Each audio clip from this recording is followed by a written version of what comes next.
Ellie had not thought about Ada in 20 years. She had become a person who didn't believe in things that couldn't be explained. Then, sorting through her mother's belongings, she found a photograph. Her 7th birthday. She was blowing out her candles, and behind her, in the shadow, was another child. On the back, a list of every child at the party. She knew all of them. They were all accounted for in the foreground. The child in the shadow was not on the list.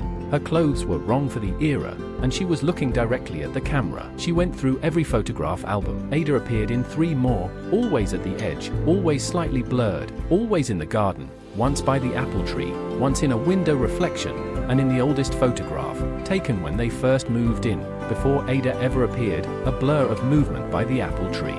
She showed the photographs to the neighbor who had lived next door since before Ellie was born. The old woman looked at them. I used to see her too, in the garden, years before you moved in. A pause. What was her name?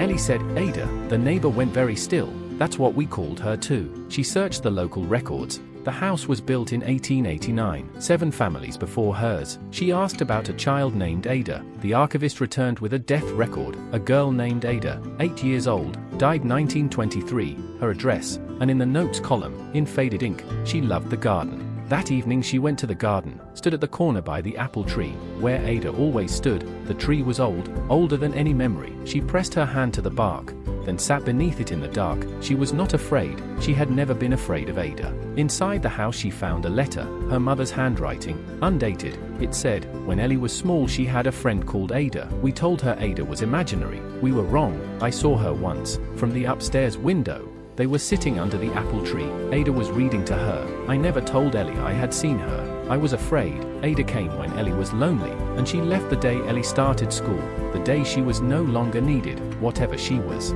She was kind. Ellie went back to the garden. She sat under the apple tree, and she said, to nobody, or perhaps to somebody, thank you, and the leaves moved, though there was no wind.